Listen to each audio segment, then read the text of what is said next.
Sambatsano, I'm Седрик Bussak from the Good Growth Company. We are a startup designing regenerative systems from the ground up. I'm very pleased to be taking part to the Combat Desertification Green Future Conference. And I wanted to thank on the behalf of Good Growth, the organizer, for giving us the chance to present our findings, our work and our model. So the Good Growth Company really started in 2022 with Mongolian grasslands, and this is a continuation of my work since 2009. So it's been 15 years now that I work with herding communities that use the rangelands. I've been witnessing zoods, and I've been witnessing episodes of overgrazing. I've been witnessing changes in the value chains. I've been also working with many fashion brands, foreign and also domestic processors in Mongolia. So who we are, The Good Growth? We are a startup receiving a grant currently from the Regenerative Fund for Nature, managed by Conservation International. They are supporting us to develop regenerative fibers for landscape regeneration in Mongolia. But we know how important it is to look at other value chains, such as the meat and dairy. We'll talk about that a bit later. From 2022 to 2024, we have been active in Mongolia with 9 herding communities in desert steppe and mountain ecosystem. With these communities, we have co-designed regenerative management plans that span over 6 years. These plans are not fully yet implemented, but from 2025 onwards, we are going deeper with an active stewardship in 2 regions. We'll go a bit later talk about this active stewardship and the nature income trial that we are also doing in these 2 regions. We have designed and implement a significant monitoring program for more accuracy regarding rangeland condition and carrying capacity. We have been also working on the supply system redesign, and we are piloting it. We have multiple collaboration with many brands, foreign brands and local processors.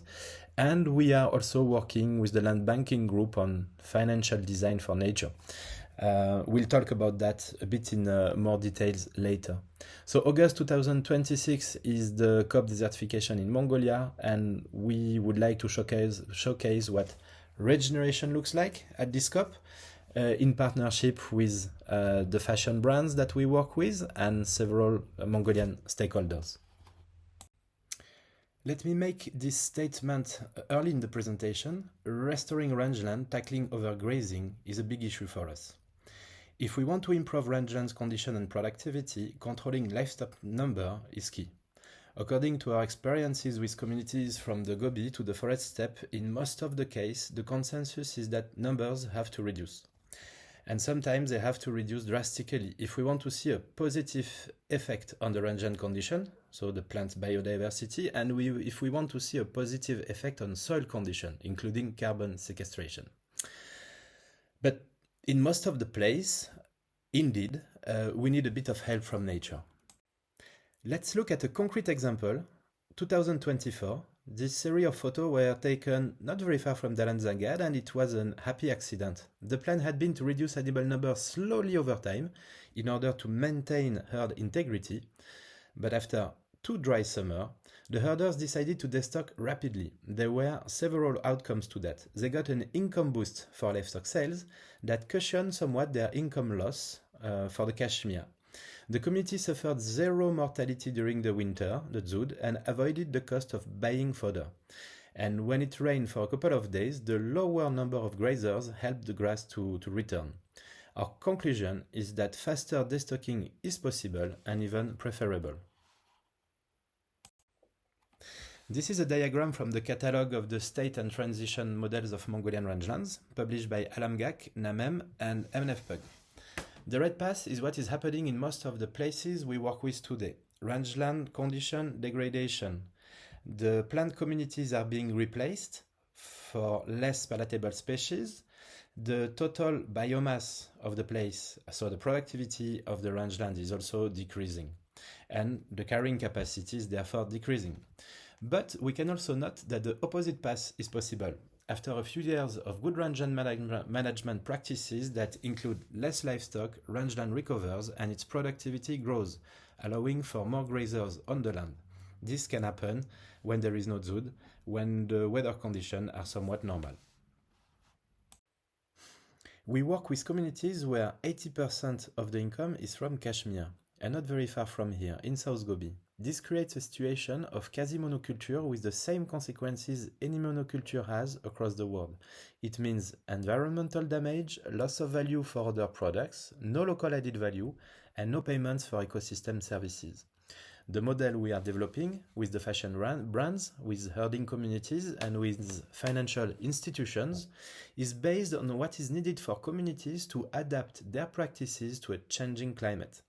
With support from the industry and investment, we are looking for income diversification, value added locally, and payments for nature. This is an overview of the 3 main steps we take with each community we work with. As rangeland management in Mongolia is not an individual thing, as the land is public, we always start with identifying a community and the set of rangeland they think they can manage, what they consider as their pasture. Our intervention logic starts with the rangeland, and the identified community is the one that has an impact on the rangeland. We work with them at mapping the area, and after, or if we agree on mutual objectives, we engage further with the community to prepare a long-term plan that includes livestock numbers control, better monitoring and adaptive grazing, animal welfare improvement, and community governance. This includes the identification and support to some herders to engage in rangeland stewardship activities like monitoring, for example.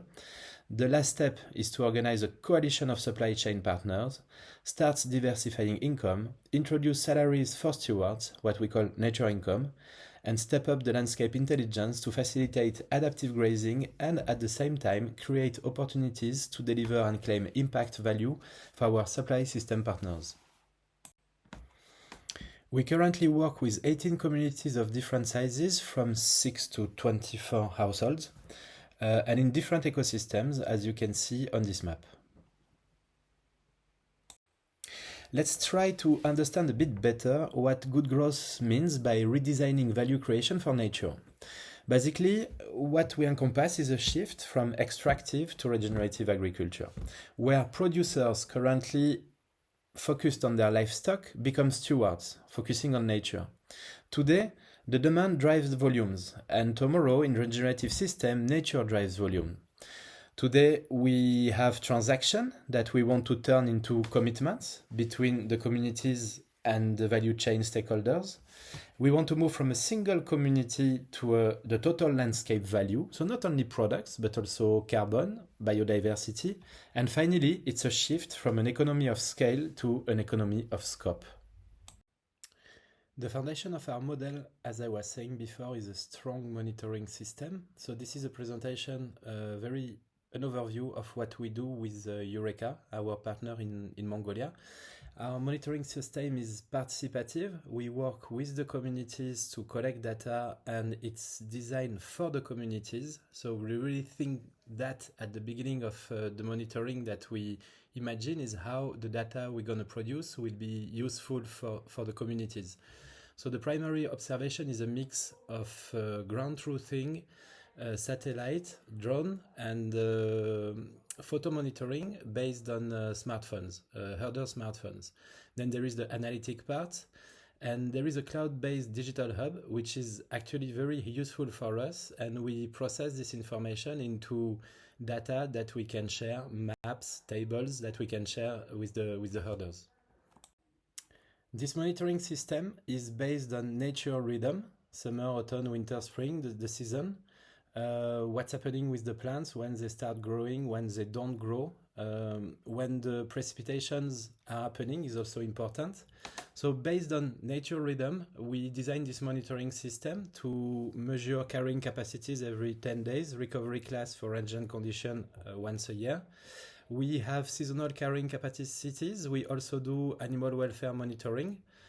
We collect livestock data, and we use all that for adaptive management. So this is an information data that we send back to the communities, and we are there with them on the field to assist them and to help them to decide livestock numbers collectively, to decide on rotational grazing plans, and so on.